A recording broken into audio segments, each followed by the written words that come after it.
Welcome to Like Nobody's Business, the podcast that goes beyond the bottom line and reaches deep into the heart of what really matters for women entrepreneurs, leaders, and founders today. I'm Emily, your host and founder of WMNûp, a global movement, community, and infinite upward spiral of visionary, resourced women entrepreneurs. I'm also a business strategist and leadership coach and a 6- and 7-figure business mentor for women entrepreneurs with over a decade of experience serving women across industries to build regenerative, intentional, and innovative business ecosystems that are transforming the world for good, without sacrificing profitability, our integrity with our values, or what matters most along the way. Here, we know that business isn't just about commerce or consumerism. It's about culture and policy. It's about challenging the systems that keep us all from rising, amplifying solutions that move us forward, and reclaiming what it is truly our business to care about as women today, at a time where many systems and structures are in dire need of recalibration for more equitable futures for all.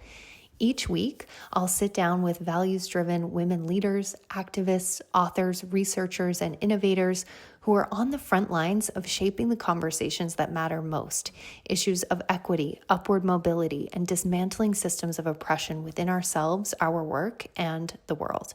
Because if we're not at the table, we're on the menu. And these challenges, they're not just someone else's problem. They're our business. And together, we're here to rise, resist, and reimagine the future. This is our space to facilitate and engage in the conversations women need to be having. It's time to woman up, get uncomfortable, be brave, and take bold action that blazes new trails, both in your business and beyond. So pull up a chair, get ready to be activated, and let's dive in together. We've got this. Hello, everyone. Welcome back to the show. I'm here today with my friend Jasmine Hayden. She is an amazing woman that I met through a mastermind that we are both in last year and this year, because I think we're both doing it double year back to back style because we love to deepen. So, Jasmine is the Wealth Witch. She is a money, somatic, and leadership coach, artist, and founder of Here We Grow. She supports creatives and high impact visionaries through her Wild Overflow Method that uses regenerative somatics to liberate the nervous system into wilder wealth and impact with greater ease and pleasure. She is here today, beaming in from Brazil. And I'm so excited to have this conversation today with you. And thank you so much for being here. Thank you so much for having me. I'm feeling really grateful and happy to be able to share potent space with someone that I have so much deep respect for, and to have the kinds of conversations that I think are so regenerative, even in the nature of them, really just gives me life. And so thank you for having me. I'm really looking forward to diving in. So let's start there, because I feel like regenerative is this word that we both use in our businesses and something that we first initially connected around and we're like, oh, you get it. We're on the same wave.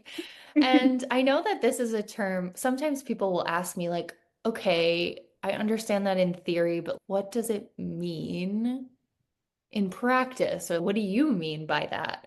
So I want to give you this space to kick us off and share, how do you define regenerative as in terms of your work, your approach, the way that you see it?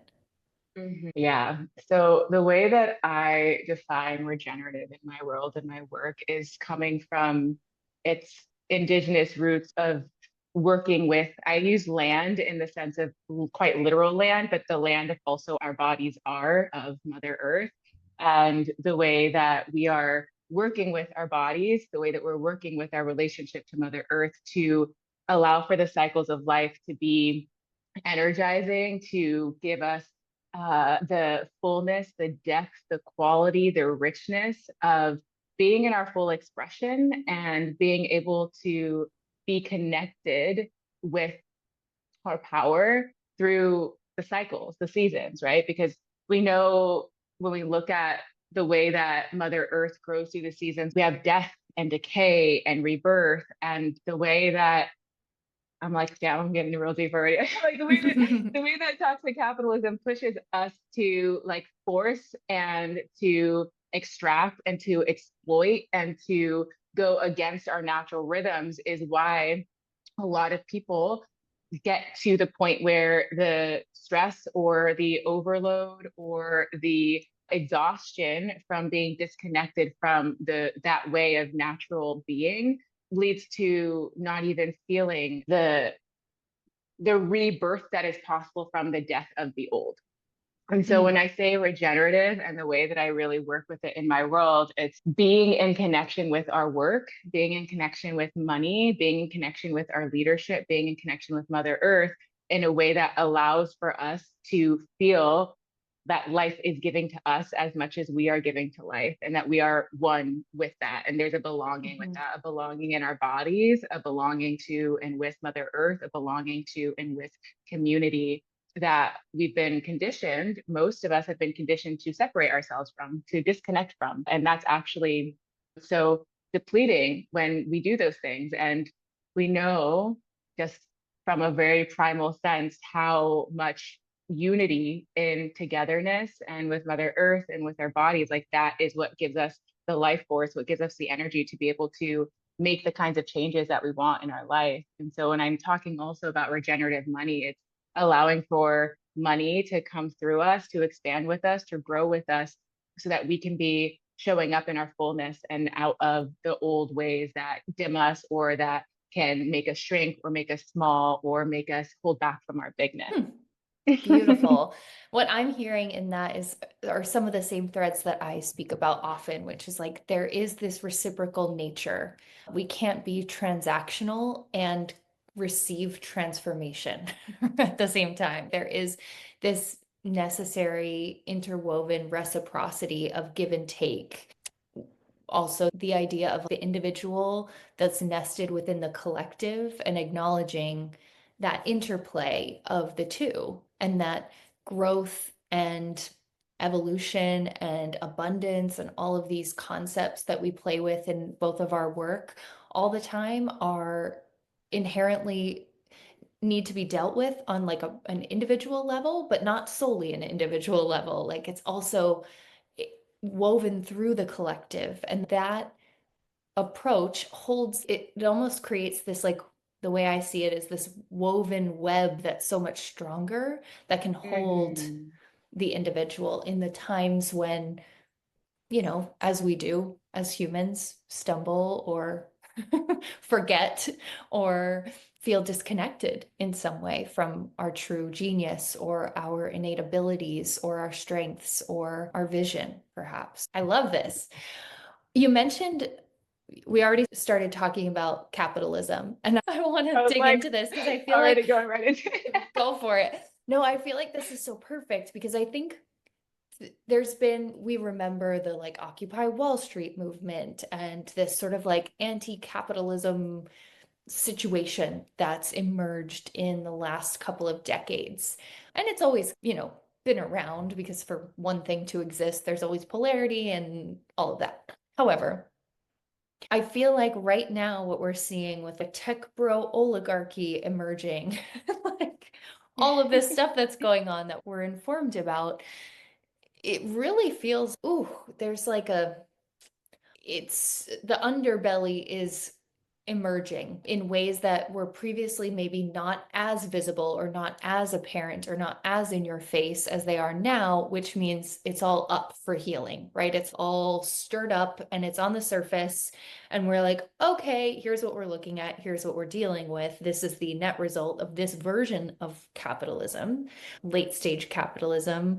There's also, can't remember the name, but I was listening to a podcast with Trevor Noah and Simon Sinek recently, and they mentioned like there's Adam Smith capitalism, which I think is like the ideal kind. And then there's whatever this is, and I can't remember the guy who came up with this theory, but it was basically like an op-ed in maybe the 70s or maybe earlier, I don't remember, where it became this sort of bastardized version that we're seeing now, where the net impact is actually inherently exploitative versus the sort of like pure capitalism in theory is that everyone is uniquely motivated to create the best thing they could possibly create, and the end result for the consumer is that they get the best net product, and there's a healthy form of competition and all of this stuff. But now what we're seeing is these like record high crazy profit margins that are only going to the top, and it's just, it doesn't work. It's trickle down economics. We know that it's not actually effective, and yet we keep trying to repeat the same thing, which isn't that the definition of insanity? It's like doing the same thing expecting a different result. So all of that to lead us into this conversation around capitalism. And is there a way to do this in a regenerative sense? What's your take on like this moment where we are finding ourselves right now when it comes to capitalism and how we're doing it, how we're relating to it, the inherent challenges there? I know you talk about decolonization and a lot of these different concepts that I think people are, maybe they've heard in the background or on the fringes for a while, and now it's, oh, that's maybe what they were talking about. Those thought leaders who were saying that a couple of years ago, and now I'm like, wait, that's important to pay attention to. So I'll let you run with that, but however you want to grab A it. lot to run with. Yeah. Yeah. So I love that you began this piece around anti-capitalism, because it's actually something that I've been continuing to deepen and expand my own personal embodied relationship to, because I very much have identified as anti-capitalist. And for me, that comes from the place of capitalism as it is now and the way that we see it dominating culture and the way that money is being distributed or hoarded rather, is that it is putting money over human. It's choosing money over people. And so for me, the way that I connect regenerative money and decolonial wealth is human over profit. It's like choosing human over money, including ourselves, especially ourselves, because it is when we're living in the way that internalized capitalism is in our body that we'll extract from ourselves, we'll deplete ourselves, we'll drain ourselves for money.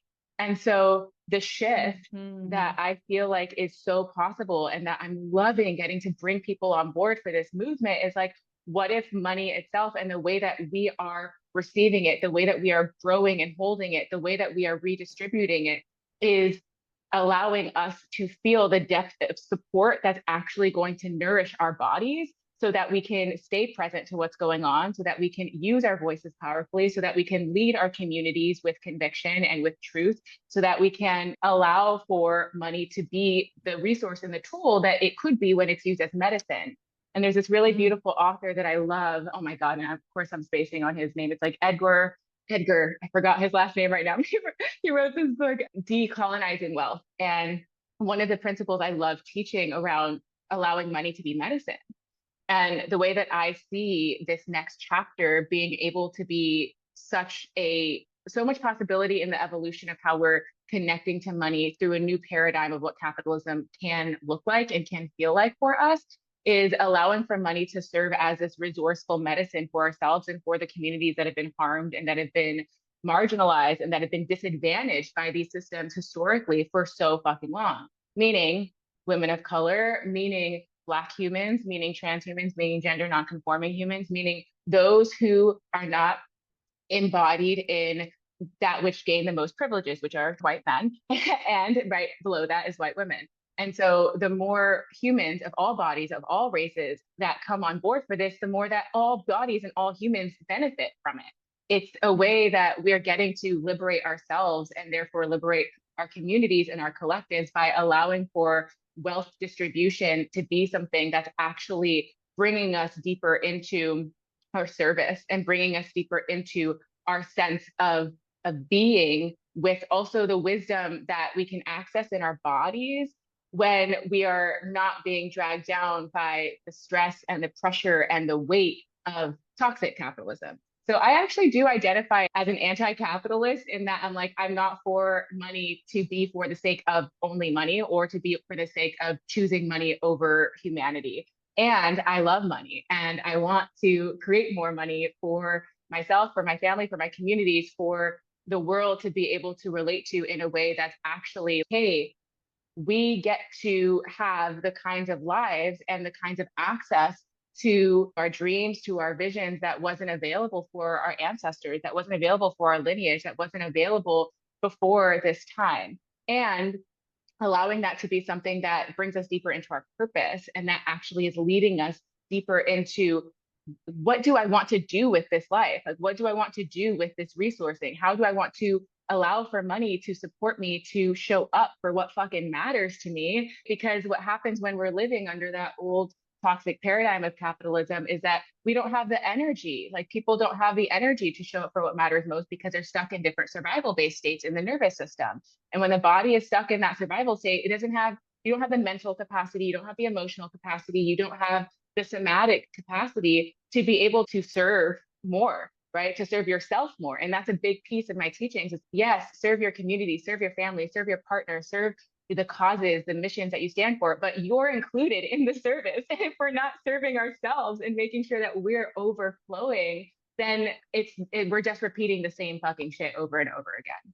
So I'll pause there because I can go deeper into any of those pieces, but I will say that I think the main shift outside of toxic capitalism that we're being invited into is to change the way that we're relating and connecting to money and to be able to also expand our nervous system, our somatic capacity to hold money and to steward it and to invest it in ways that are creating more resource for ourselves, because when we're resourced, we're also able to pour more into the things that we care about and to the things that are important for us. And decolonial wealth is redistributing those resources into Black communities, into Indigenous communities, into land back, into reparation, into all of these different projects and nonprofits and work that's already happening, that's already going on right now. Like, we get to use our power when we have more wealth to allow for the people that are already doing incredible work to have more of the ability to expand their work. And so that's for me the interconnectedness of the way that triple down works out for us and for everyone else too. Yes. Okay. I love this so much. I'm like, this is so good. Where do we even go from here? This is awesome. And I think just to give people this permission slip, perhaps, that it is like you're saying, I identify as anti-capitalist, but also money is a tool and a resource in the world in which we live. And if we can find a way to use that and channel that resource in a way that benefits the people and the causes and the environment and the things that we actually deeply care about that align with our values, amazing. And really important, if we can find a way or find many ways to generate resources, generate money in ways that also serve the collective, in ways that also are people first, like people over profit, the better off we all are. It creates this a rising tide lifts all ships sensation, right? And what I like to call the infinite upward spiral effect. You might have another name for something like that in your work, but yes, that resourcing and regulating so that you can actually keep rising and sustain and regenerate that momentum that's created through the resources, whether that's like compounding the resources through your business or investments, or compounding the resources through the way that you spend your money, invest your money in different businesses, causes, things that you were talking about. We can see how that effect occurs, right? That there is that impact of the resource itself. And in order to do that, like you said, we have to be able to have the capacity, right? When we are resourced financially and otherwise, we have the capacity to be able to be with all of the things that are going on in our world and show up to those challenges, meet those initiations without crumbling. And Mm-hmm. I think that is the thing that people of color have figured out for a long time, how to do this. And I think a lot of white women specifically right now are feeling like, oh my gosh, I didn't realize maybe how fragile I was, actually. Oh my God, I'm so used to being comfortable. I'm so used to being not inconvenienced. I'm so used to being privileged in some way that maybe I wasn't even conscious of before. And now It's, oh, there's risk in speaking up. There's risk in all of the things that we are being called to do. And I'm seeing that through my viral videos and stuff like that are happening and people in my DMs and stuff. And they're thanking me for doing like literally the bare minimum of just like saying what's real or like Hmm. dancing on Instagram. Like I'm getting hate too, but like mostly what I'm seeing is love and gratitude and this like outpouring. And it's really interesting from that perspective because I'm like, I'm not even really doing that much. I don't know where everybody else is who looks like me and has a lifetime of inherent privilege like that. Why they're not speaking up is pretty disturbing, personally, to me. Hmm. Hmm. Um, but it's also very telling. It's also very clear who is at the, how do you say this in a way that's not, it's really insulting. Yeah, it's like clear who's informed, who's paying attention, and who is like resting in the comfort of privilege. Because if you don't actually want freedom for everyone, you don't like freedom, you like privilege, right? We've seen this Hmm. quote. And that's true. And you can't it's just weird. What a weird time. What an interesting time where all these systems are crumbling and we're seeing people's response in real time to how to where they're placing themselves on that sort of like game board or something. I don't know. Thoughts on that? I don't know. But Yeah. from I'm where like, you're girl, sitting, I'm like, I don't I know how have to lots of say thoughts. this. Yeah, Yeah, you're because I doing don't want to great. diminish it or yeah, or I do think that there's a really like a candid realness, and I don't feel like it diminishes in my experience of you, like the power of the reflection that you're showing for people who need to see it through you. And at the same time, there's so much truth to the fact that historically speaking, and this is a micro moment with a microcosm of you and me in this conversation of how white women have been rewarded and celebrated for doing the bare minimum to stretch out of their comfort zones, whereas Black and women of color have been in constant states of discomfort as a way of being because of the way that the systems are set up, right? Systems of oppression. And so when we talk about, even from a nervous system lens, the way that the comfort has been such a barrier for so many women that aren't willing to step out of that, to even consider losing the privileges that come with being in a white body. Whereas if you don't have that privilege to begin with, your entire life is just working to be able to feel as safe as those that do.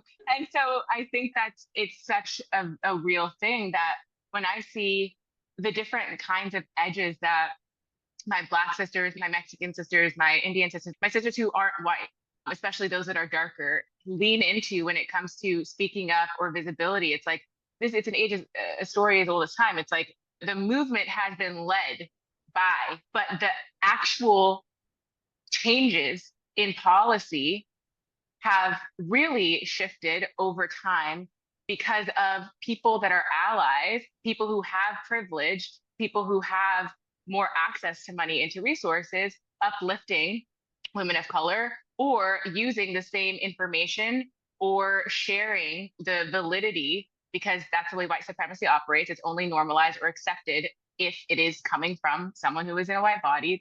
That's the system that we're dismantling. Even in this conversation, it's happening in real time. We're dismantling that. It's, oh, actually, when we get to normalize that this is something that this being speaking up about injustice, this being actually taking actions that are aligned with justice for all, that it means that yes, there is risk, but these are the risks that women of color have held regardless. And so for white women, it's, oh, I'm thinking of this one friend that I used to have. It's like she used to talk about it feeling like a white fluffy cloud. Oh, but it's just a white fluffy cloud. I wanted to stay in my white fluffy cloud. And I'm like, this is exactly it. It's like this is why, it's like, why would I want to go out into the world and leave my comfy cloud of pillows and privilege when I could just stay here forever. When the truth is, the way I see it, is like it's an illusion anyways. Yes, you're getting the benefits of it. Yes, you get to feel comfort, but it's the actual safety is an illusion because you're not actually feeling safe in the connection to what's happening out in the world. You're just being protected from the consequences of it. And so I think that what's really powerful, and I've seen this more and more, especially white women in my space who have that privilege that also have like the shame and the guilt that they're holding in their bodies because of not speaking up, because they know in their heart and their spirit and their soul, like what's right, is getting to choose, oh, this is actually freeing myself too. This is actually liberating myself too. And I want to be a part of something that is liberating myself and liberating everyone that is around me. And that's going to take the kind of courage that I never needed to, because all of these women of color have been having to hold that in the way that we've been having to hold it in our bodies for years and years and years and years. Forever. Yeah. Yeah. I'm like, for fucking ever. For millennia. Yeah. Yeah. Mm-hmm. So Yeah. yeah, I think it's like when we shift that narrative also, that it's like, yeah, it is, there is a bare minimum reality to that. And there's, wow, to take the step means that you're opening up so many more steps. And I think that's worth celebrating. I think that's really fucking huge for more people to be taking more steps in the direction that is naming these things, that is acknowledging these things, and that is shifting the way that we're perceiving our own positionality in the larger movement of all of us getting to feel more safe and free in our bodies and in our society. Yes. Yeah. And I think that it's also like, how do you feel safe? Because I'm hearing this like echo of what the right is saying about safety and protecting women, white women, right? Protecting women by removing all threats, or protecting women by, I don't know, by removing rights, protecting women Mm, by shielding them under this hierarchical illusion of an umbrella of safety that comes through an authoritarian hierarchical structure, right? And a mm-hmm, patriarchal structure. And I think that there's very different way of feeling safe and perceiving safety. mm-hmm, And it just, this worldview is so split right now that it's like, what are we talking about? We're not even having the same conversation in the same world. Like, you're mm-hmm, defining safety this way, and we're mm-hmm. defining safety this way. And it's like very bizarre. Like, we need like a hard reset, be on the same page. But Yeah. and like even get through, like the wavelength is off or something.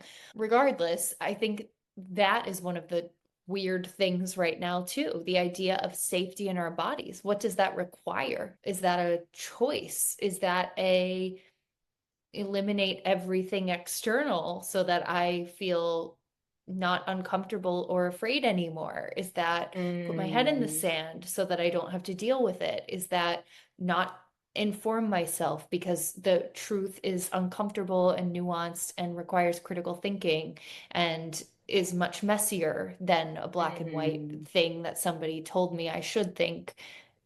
And mm, even just the idea, I still can't believe I hear women saying, white women or any women saying, I'm just not political. I'm like, mm, dude, what the fuck? That doesn't, that you live in a country that you have to be, like, what do you mean?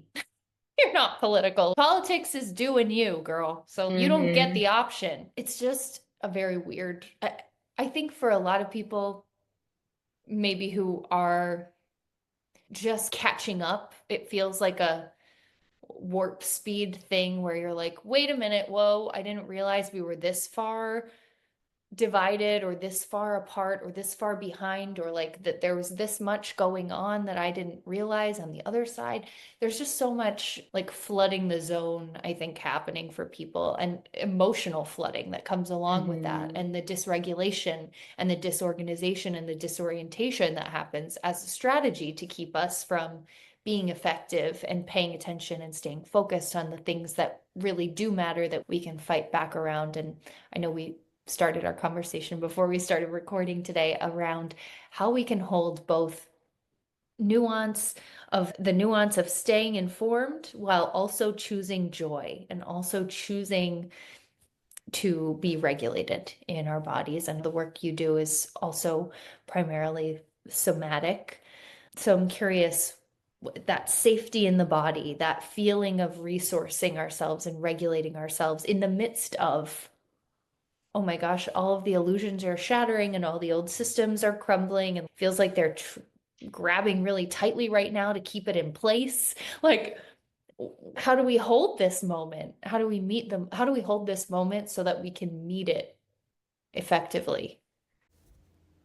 Hey, love, it's Emily. I'm interrupting this podcast episode really fast just to tell you something that's a secret I forgot I was keeping and didn't mean to keep from you, which is that we actually have a free space for you to dive into at WMNûp called Calibrate. I was asked recently if we have a monthly option or a trial to test out the community before joining us for a full year.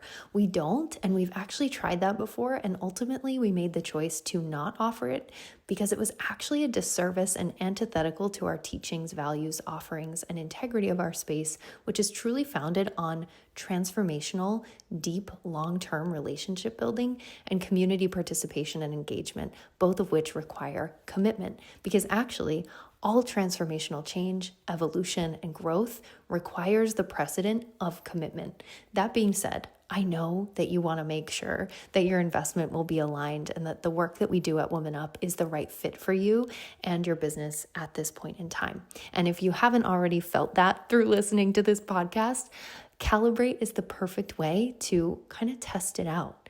And we solved this problem just a few months ago and admittedly have not been too vocal about what that pathway looks like for you. So I'm popping into the podcast today to let you know about it and let you know that we've built this entire free space for you inside Calibrate on our Circle platform, which is where all of our other programs and services are offered as well. So for those of you who are curious about becoming a member of the community or maybe applying to one of our mastermind experiences, Momentum if you're growing to 6 figures plus, or the Leadership Mastermind if you're scaling from multiple 6 figures to 7 figures and beyond, this free space will support you to plug into our frequency, our vibes, our ethos at WMNûp, to begin to calibrate up to your next WMNûp moment and initiate your infinite upward spiral of evolution and a new way of leading, growing, and scaling a regenerative business ecosystem with intention, innovation, and impact. Once you're inside, you'll receive free access to an amuse-bouche of resources to help you woman up, including our juicy training videos and masterclasses, including our 3-part Infinite Upward Spiral masterclass and our Visionary masterclass, our business ecosystem template that you can plug into any project management tool that you're already using, like Asana, Trello, Monday, Notion, whatever you like to use, and a training video from me walking you through exactly how to use it to get organized in the back end of your business. We also have some incredible replays of our 3-day Big Visionary Energy virtual conference for female founders that we hosted in October, which is a real incredible activation and virtual conference that is self-paced and you can go through at your own, in your own time, in your own way. You'll also get access to our events calendar for non-members. We have a separate event calendar inside the community for our paid members. But think live trainings and virtual happy hours. Some events will be free, others will be paid. All of them happen virtually and live inside of our platform for so much ease. And you'll have the ability to submit your questions for me to answer on an upcoming solo episode of our podcast. So what do you do if you love the way that all sounds? Jump to the show notes and click that link to join Calibrate and get yourself plugged into our ecosystem. It's time to have your next Woman Up moment. I'm so excited to see you in there and to serve you and support you in this way. There is a plethora of resources in there. And once you're ready, once you already know that this is the space for you, we invite you to jump up into the community for just $197 a month or $19.70 for the full year and get access to our quarterly in-person events called Women Up Weekends. They're 2 days each.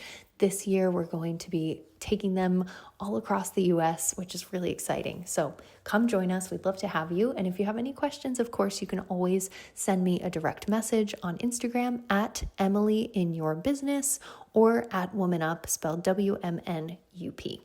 Back to the episode. Yeah. Oh, I'm so happy that you brought up the different ways of seeing safety because I can forget sometimes how it is interpreted in different spaces, in different worldviews. And through the lens of somatics and nervous system, it's we encourage feeling unsafe because that's actually where the growth is. And so when I say safety and freedom, I mean being able to come into a baseline of feeling more safe in our bodies through continually making choices that feel unsafe. And that is what leads in my world. We're talking about wealth, we're talking about leadership. So in those particular regards, that's what expands the capacity to be able to hold more of the nuance, more of the complexity, more of the full spectrum of our humanness, to which I'm like, oh my God, I just led this program Watch Me Rise last week. And it was like, I was initiated through this on a whole deeper level because I'm moving through grief, I'm moving through sadness, I'm processing pain, I'm feeling so much joy, so much pleasure, so much gratitude, so much bliss, all at the same time. And they're all going through different ways. And the reason that I'm able to hold myself and hold my clients and hold community, and the reason that I see the women like yourself that can do this as well, is that we've continued to make the kinds of choices that have felt unsafe. Like it has felt unsafe because it is stretching us out of our comfort zone. And the comfort zone is where it's perceived safe, but it's not actually in service to us at all because it is holding on to the old paradigms, the old beliefs that we've been indoctrinated within that are keeping us stuck or stagnant from self-actualization on the spiritual level, but on like more of a political level, from actually being able to take the world in and then implement the ways of showing up, of taking a stand, of speaking up, and letting your own body, letting your own leadership, letting your own expression actually be a vehicle for change, for social change.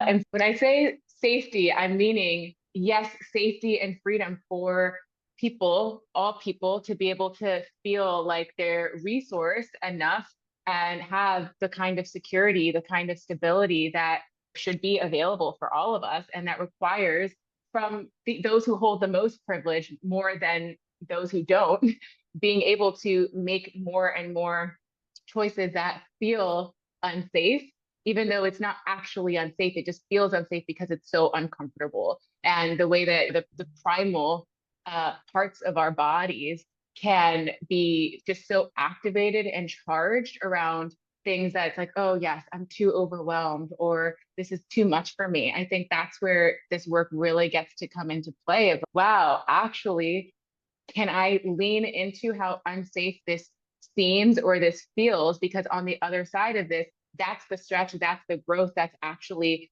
allowing me to become the kind of person who has that capacity to hold more of my own power, to hold more of my own wealth, to hold more of my own leadership. And so when it comes to staying present with and staying informed with what's going on in the world and still being able to have the joy and the beauty and feeling that connection to the goodness of life, it also comes with being able to work through to, I call it alchemy work in my world, like fear alchemy work, or like moving through the resistance of where we are holding on to the shame or the rage or the pain or the grief that it lives in our bodies. And when we're disconnected from that, or we're suppressing it or bypassing it, it doesn't just magically go away. We're just living with it, and it's taking up space in our lives. And that space could be full of more of the goodness, right? And so it's this really beautiful thing that happens where it's, oh, actually, when I move through the discomfort, when I stretch myself into spaces that feel like they're unsafe, just because that's the way my body is responding, I actually am creating space in my body, in my life, for more of the goodness. And then I can hold all of it at the same time. It doesn't have to be this black or white or this either or. And that's a difference for me personally, and what I've experienced with so many people in my world, of the difference between going through the same things in the past that would have led to completely shutting down or completely collapsing, which there's nothing wrong with that. It's human. It's just a nervous system response. It's a stress response to life. But versus rising every time, it's like the way that we shift things, the way that we rise every time is just so quick now because of expanding that, right? The capacity to be with both that. Oh yes, this is heavy. This is hard. I'm going to be real about that. This isn't rainbows and butterflies. The fact that XYZ is happening, which we can fill in the blank with everything that's horrible that's happening in the world. And can I also let myself access and expand the ways that things are really fucking good also, right? Like in my own life and in the world, and be with all of that at the same time more and more, because then we're not unconsciously opting into that system that wants us to be stuck in suffering. Because when we're unconsciously allowing ourselves to get stuck or to feel, yeah, to feel so weighed down by things that are, yeah, that are painful or that are hard to look at, like genocide or like ice or massive fires, destruction homes, right? Like it's so easy to look away. It's so easy to ignore. And that's the opportunities where we rise as leaders, where we rise as visionaries, or where we rise as change makers of not only our impact of other people, but how we are responding to ourselves. Ooh, I can feel this. I can honor this. And what is available to me right now?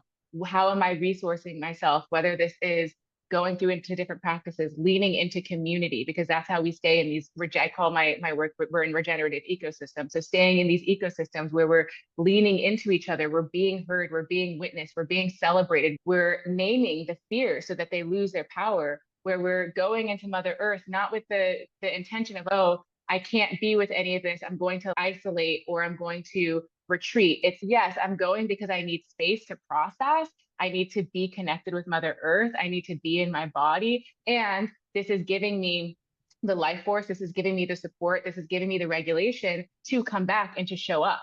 And there's so many different tools and practices and ways to do this, but like resourcing ourselves with Mother Earth, resourcing ourselves with the people that we're surrounded by in the communities that we're in, resourcing ourselves with the way that we're allowing money to support our bodies through the kind of food that we're eating, through staying physically active, through getting body work, right? There's all of these ways that we can take care and treat our bodies. But those are how, for me, I see that as revolutionary richness in terms of activism that is in a personal level directly impacting the political, because the personal is political, whether or not you're aware of it and whether or not you're seeing it in that way. It's like silence is just as political as non-silence.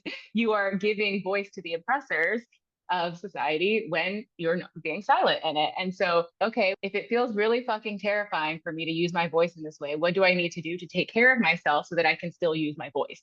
Mm-hmm. What do I need to do to resource myself so that I can still be seen in this really huge edge and know that I'm not going to die, because the body is telling you that you're going to fucking die. It's telling you that you're unsafe. But then when you're on the other side, oh, wow, I feel so powerful. I feel so energized. That thing I thought was unsafe actually created more safety for me in my power through moving through the discomfort of what I perceived as a threat, which actually isn't. Mm-hmm.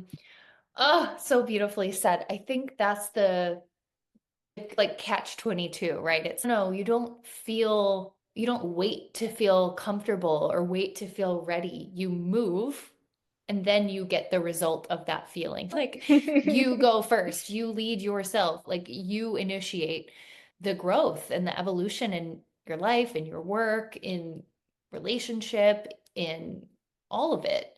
And I think that's such a beautiful way to share that with folks who are listening, because I think sometimes we still do, even if we've heard this a million times, we still do tend to fall into that sort of mental trap of, but I feel scared or I don't feel ready, and it's go, and then you will receive the readiness to do it again. Like you have to receive the readiness. I love that. Like you have to go first. That's what leadership is. And I think it does feel, of course, there's resistance, but there's resistance in doing anything that's worthwhile. That's the barometer in a sense, right? It's if it doesn't feel like anything, it's probably not for you if it's fully neutral. But if it feels, ooh, that's edgy, or that's a little scary to me, or that feels uncomfortable, then we get to be curious. And then we usually get to make a decision to initiate ourselves and evolve and grow and stretch, or and expand our capacity, to be with more, or we get to choose to stay exactly where we are and exactly how we are and reinforce that comfort zone, or we get to break it, right? We get to do either. And I remember a couple months ago, I was like, it's funny that we call what happens when you step out of the comfort zone a breakthrough. And yet something still in our minds is, but that's uncomfortable. It's like breakthrough, break. You have to break it. Breaking Oh is not my comfortable. You break your arm, it's not comfortable. What are we talking about here? You smash some ceilings, you smash a thing. It's not comfortable. It's not like risk-free. It's not God. just like, yippee. We didn't say like skip through or mosey on through. We said breakthrough because that's what it is. That's what it feels like. You have to break the conditioning, break the patterning, break down the construct, or break the system of oppression that you're currently operating from, whatever it is. But it's certainly not like a Easy easy. to be That's not walk the in the point. park. If it was, everybody would be growing all the time and evolving Yeah, all the time, and we'd be, a lot enlightened further along. beyond. Yeah, like we wouldn't be having the same conversations in 2025 as we were in 1964. Help God. us. But Yeah. yes, like It makes if me think of anything, I use like the bubble analogy a lot uh, with my clients around we're in this bubble wherever we're at, and this is a bubble that we've gotten comfortable with, and then there's like the edge of the bubble that you're pressing against, and it's ooh, like you feel like the resistance to the bubble bursting because it's going to be a whole new world that is completely re-encoding your system and shifting the way that you see yourself. And then once you burst past that bubble, you're like, wow, there's so much here. I didn't even know this whole, like, this is available. There's so much, like, of the goodness and of the realness, of the truth, of the things that you might have been blind to seeing before. And then there's another bubble. There's always more bubbles. There's always more bubbles. But that's people who I imagine are listening to this. You're on the path of growth over a lifetime, like evolution over a lifetime. And so it's, yeah, the resistance is not going to just, it's not going to go away. It's just going to continue to show up at different magnitudes in different levels because you're just bursting through more and more bubbles. But what in the next bubble that you open yourself up to is, oh, wow, there's even more here, right? There's more to be with. There's more to transform. There's more to elevate. There's more to expand. There's more to ascend. But you wouldn't have even known until you got to that level of it. And so that's right. one of our coaches. She talks about like that's a ticket. That's a ticket. I don't remember exactly the phrasing, but it's the ticket to play is pretty Mm, much like moving through the resistance. It's having the fear and working with it to be on the other side. Like you can't even play the game of life really. Like you can't even right. like really show up for life if you're not willing to have the ticket that gets you into the room of transformation that is constantly moving through the resistance and still taking the actions anyways, like rising with the fear over and over again. Hmm.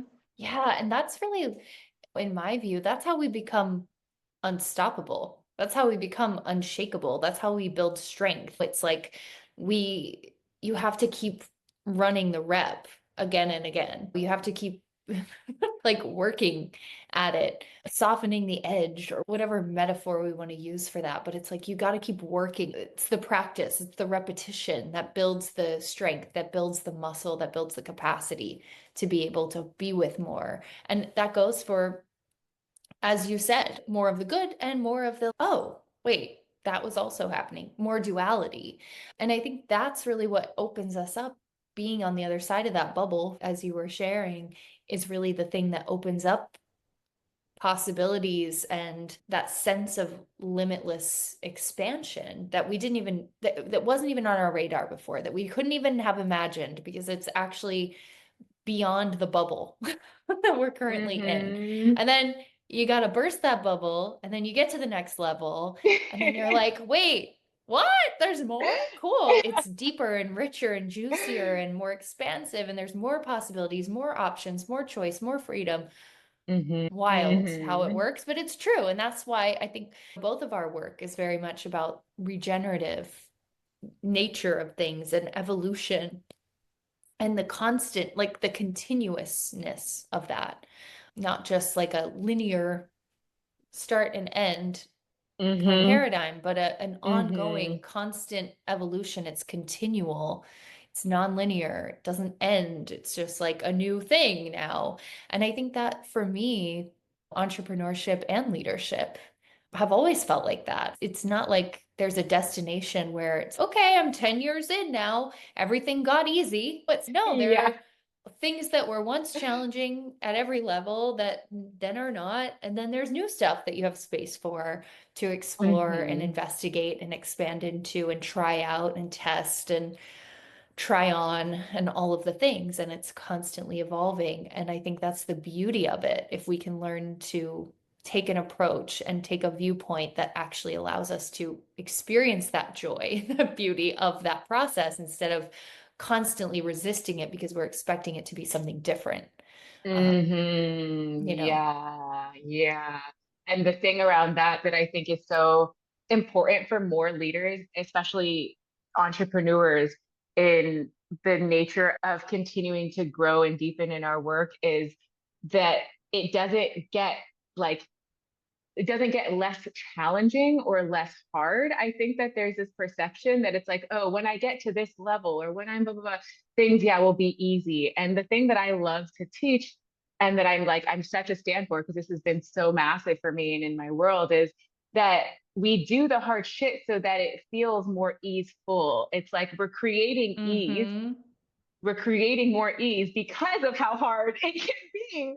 Because there will be the hard moments, whether it's like ruptures that are going on in our personal life or with clients or with team, or whether it is this new project in the way that it's initiating you into the inner work or going deeper within yourself, or whether it is like unexpected difficulties in the way that things are going. And there's so many issues and challenges that happen at different levels. And it doesn't even matter how much money you're making. Yes, it matters in the sense of like more resources, more ability, more choices, but I see the same things happening with clients that are like just getting to 10K months or the ones that are 100K months. It's like, it's about our nervous system capacity to be able to be with the hardness, with creating more ease and how we're responding to it. And so it's yes, it will continue to have hardness throughout the different points and throughout the different challenges that we're meeting. But when we equip ourselves, when we strengthen ourselves, as you said so eloquently, the way that we strengthen ourselves is by navigating the hardness enough times where we're like, okay,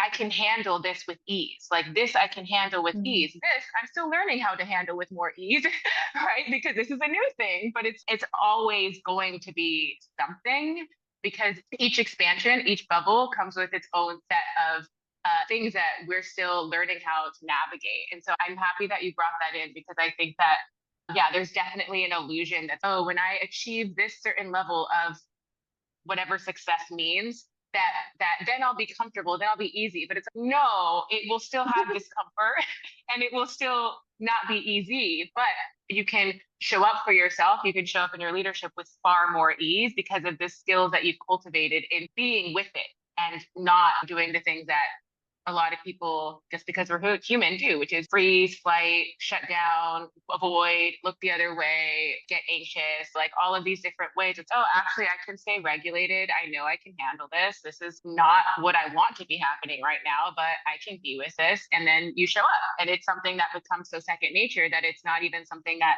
it pulls you out as it might have 1 year ago, 10 years ago, however long ago. Because I think that's what really true resilience embodied is the difference between continuing to show up in the hardness and the stickiness and the challenge when most people would pull out. Totally. And I think that's what builds that longevity. I'm not sure how many years you've been in business, but I think you've been in it for a while. And this is my 11th year officially. And so it's like that staying power, I think, is what we all want in business. And that feeling of continual reps and not and keeping it fresh and continuing to evolve and grow and expand your edges and all of that also feels like a regenerative process that keeps you Mm-hmm. engaged in the work itself versus okay, Mm-hmm. when I hit this thing then I'll be done or I'll be satisfied or whatever, and keeping, like, stoking that desire and visionary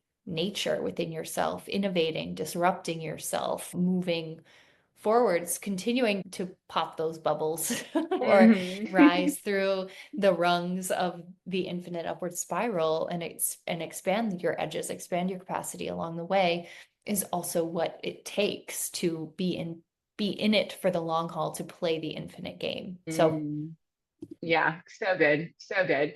Yeah, because it's also you bring in this concept that I feel is really decolonial in nature, and that the way that I see colonialism, or at least I'll put it actually all under the umbrella of systemic oppression. I'll just put this under, because there's so many different ways that this can look, is is thinking and perceiving through a linear perspective of A plus B equals C. And I take this 10-step plan and then I arrive at the outcome that I wanted. And then all mm, is incredible and amazing. And I have no problems in the world.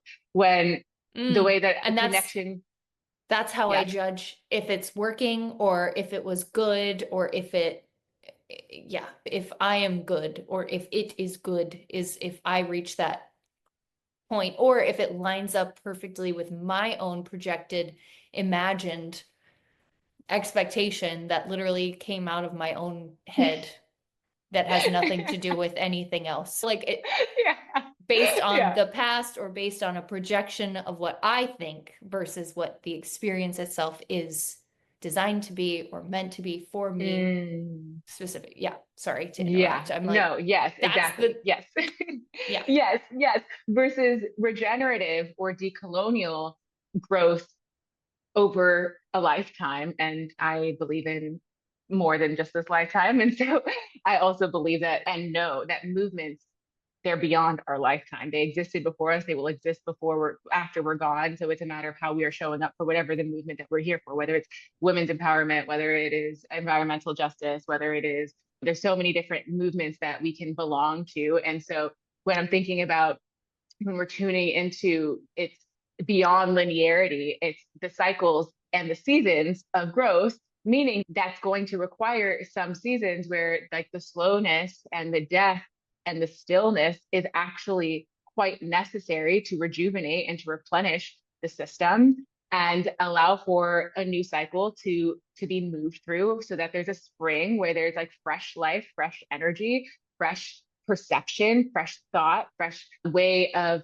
creating with life, with spirit. And then there's different seasons, and it's not summer all the time. I think that when Mm-hmm. we're in that timeline of, yeah, I take all of these steps and then I get to where I'm going, it's actually, we're always in the process of integrating from the previous season, and it's a cycle that we're going through. And so every time we arrive at a similar kind of experience, but it has the quality and it has the texture of the wisdom that we've gained, that's what allows us to be able to show up with the next season and allow for it to be the most fruitful. And for me, regenerative business and regenerative wealth and regenerative somatics is all like, oh, I've gained all of this wisdom through all of the seasons that I've gone through, so that this next season can serve its purpose. But I don't need to necessarily know what that purpose is, because it's truly through me going through it that I discover how it's becoming integrated into the body of work that is my life, like the masterpiece of my life or of my business. Exactly. Exactly. And I think we get ourselves into so much trouble and so much suffering when we neglect to understand how this rhythm actually works with life. And I think for women specifically, our bodies are always in that mode. And so maybe we're a little bit more connected to the reality and the truth of that, the deeper wisdom of that. But even we can't deny the impact of growing up and being conditioned and working within the confines of an inherently patriarchal, male dominant perspective in society and in the workplace, and especially even with when it comes to business or leadership, or the idea of what we think that's supposed to mean, coming from this old paradigm of completely male dominance, right? The assumption that you probably have, your purpose is work and you have a stay-at-home wife at home, or something very like heteronormative 19 early 1900s vibe. That's where business advice is actually coming from. And I think that points me to a really important piece of this whole conversation, and what I know you're very passionate and intentional about as well in your work is really the examining the roots of the thing. Okay, interesting advice and perspective. Who and where is this coming from actually? Even when we look at the roots of marriage counseling, for example, it's you could follow that. I think we talked about it in the last podcast episode with Monty, but we were talking about how that actually is based in a theory. Like marriage counseling was through the church and was created by a eugenicist. These things, these layers are just so crazy. You don't even, if you don't question it, you don't look into it, you don't think about it any further, you might not realize that the advice that you're receiving is based in a certain theology or theory or perspective that you might not, as a free thinking individual, actually agree with or want to take on. And so I think that speaks also to the decolonializing of all of it. Like everything that we have been taught and thought of, like even just American exceptionalism and all of it, like all of the things that we see. I feel like the in this political moment and climate, it's like the right is really like clinging on to the idea of the illusion of certainty and things are supposed to be this and there's only two genders and it's and like science says something completely different. Like actually there's such a thing as intersex where you have 3X chromosomes. Who'd have thought? Like, we don't exist in a black and white dichotomy duality universe. There's actually gray area. And can we be okay with the reality of that? Can we lean into that and accept that and celebrate that instead of trying to cling on to the past idea that these things are all separate and they're all black and white and there's no in between and there's no middle ground? And it's what a weird way to choose to engage with life. Like you're missing, I think you're missing it. Like the beauty is in the like in between, the gray space. That's where the discovery comes. That's where innovation lives. That's where like we create anything is in that sort of like friction point of one thing becoming another, like the morphing or the in between ground. So there's that. Yeah, I think so much of reclaiming our power as individuals is unlearning most of what we've been taught. And I'll speak for America in the way that Western culture has pretty much indoctrinated us by what we were allowed to read, what we weren't allowed to read, what we were allowed to learn, to discuss, like throughout our whole educational system. If you're in a public school system, which I was, but it also applies to different private schools, that it takes being out of those systems to see them more clearly. And for me, that was putting myself in spaces, in communities, learning from teachers that allowed me to question what I had been taught, which was through the lens of white supremacy and patriarchy. Like the books were written by white men. So they want to, of course, make the stories, the narratives of white men, the all victorious and heroes, and indigenous people, Black people, and races of all over the world, actually, or ethnicities rather, ethnicities all over the world of inferior, right? And there's so much like richness and juiciness and joy and life in all of these cultures, but it wasn't until I unlearned so much of what I had been taught that I actually got to tap into that, got to experience it. And then, of course, I'm on a world tour right now. So there's also like the lived embodiment of going all over the world and experiencing those things. But the way that colonialism was operating and perpetuating, it still is right now, but the way I was experiencing it when I was younger, which is so different from what it is now for me, is being able to see through the lens that's not through the lens of the white man, and also through the white women, right? So it's like reading and learning from people of color. And what I've discovered that does, not only for people of color, but for people who aren't of color or who are white, is it it activates this ancient remembrance within us that's deeper and older than the colonial systems and structures and paradigms that we were taught and that we were conditioned.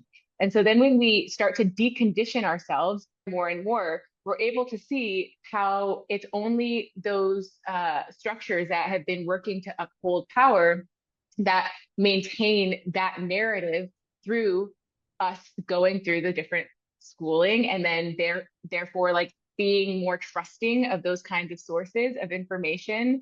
And then when we're taught to, when we're not taught, when we're allowed to, for ourselves, to give ourselves permission to question things and to challenge things and develop more critical thought and to be more analytical in the way that we're taking in information and looking at the root of it, then we can see that there's so much more nuance. And that is the gray space where it's like, oh, actually, this is just how I've been taught to think. This is how I've been taught to see the world through that lens. What actually, how do I want to see it through my lens in what is actually true for me? But it takes that separation to see that it is not you, like it is not me to XYZ, but we think it's us. And that's where I talk about internalized oppression, the way that it lives in our body. It takes us having to see, oh, this isn't me. This is just what I was taught to believe. And this is just what I was taught to think. And so coming back to this opening around decolonizing like everything, it's like reconnecting to the ancient wisdom that is within our bodies that can, in my experience, and with the people that I hold close and that I love, happens when we connect to indigenous wisdom, when we connect to, and this isn't indigenous wisdom that means only like Native Americans. This is native to wherever, like your roots or roots that might not even be yours, but that they're still connected to the land. They're still connected to this, to the way that the seasons work, to Mother Earth, to that way of relating in community. Like I was with the Shipibo tribe in the Peruvian Amazon in October, and the way that I experienced that and have been continuing to integrate that time. And every time that I do this, I feel like there's like a new wave of decolonial like energy in my field. I feel like a whole like, oh my, oh wow, I've unlearned so much and I've remembered so much because this has always been available for me, but I was disconnected from it because of operating or living in a certain paradigm, in a certain culture that wants me to be disconnected from this.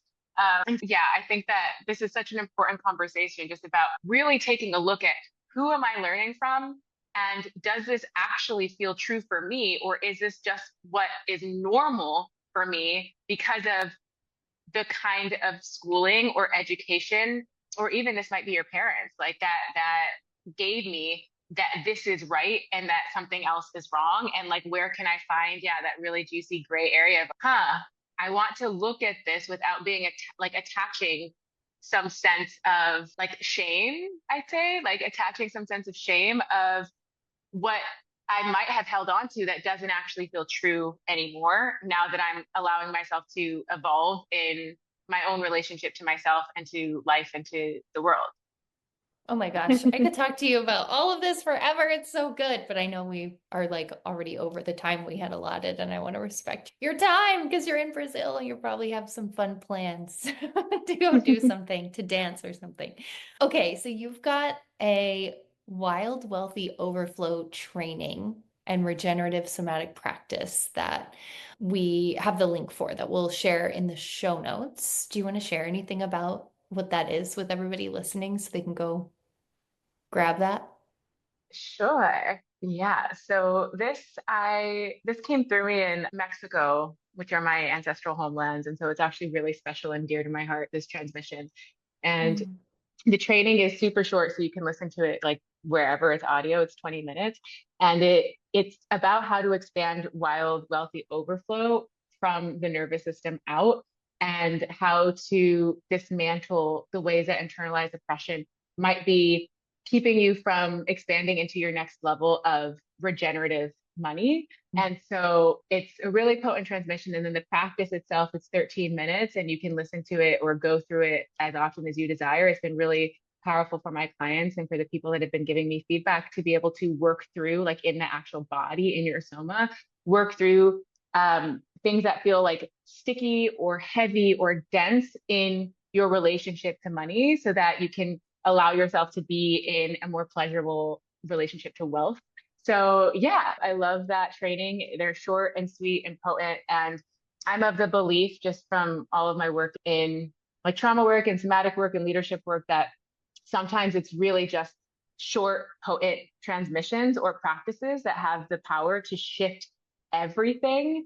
And that's what I've experienced in hearing the feedback from these things. Like people who go through the practice are like, I had like all of these new clients come in after I did this practice, or oh my God, I had all this unexpected money. And so it's wild the way like our body connects to what we're receiving in the world and how open we are. And that's what I really appreciate about the power of somatic work here. That sounds amazing. Again, we'll have it linked in the show notes for everybody listening so they can easily grab that. And then they can also find you on Instagram at Jasmine Hayden with 2 N's, correct? Which if you're watching, you can see that in her, her little name tag on Zoom, but also we'll have that in the show notes as well. And yeah, anywhere else you want people to know to connect with you? Yeah, I think my website is a great place to get to know me. Super simple, jasminehayden.com. And you can check out more of my work there, see what's happening, see what's alive. Got some really juicy, exciting things that are coming up in this season. So yeah, it's a beautiful place to get to just feel more of the resonance of the quality of my work. Beautiful. Thank you so much for being here today. And thank you everybody for Mm. tuning into this episode. It's been such a beautiful hour-ish together. And thank you so much. And thanks everybody for tuning in. We'll see you next time.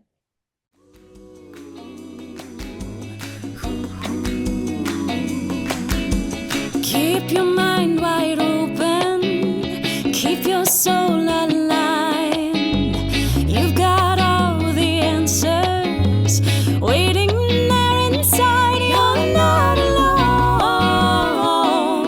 Take a throne like nobody's business, like nobody's business.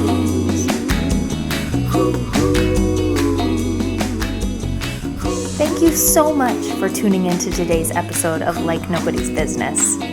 So, what did you think? I hope you found this episode absolutely enlivening. If you loved it, I'd be so grateful if you'd help me spread the word by sharing this episode with a friend or a loved one you know would feel supported and encouraged by this too. Be sure to subscribe wherever you listen to podcasts so you won't miss an episode. It's also infinitely helpful to me and to my team if you take a moment to rate and review the podcast so that other trailblazers like you can find this resource, know it exists, and step out of struggle and into more ease.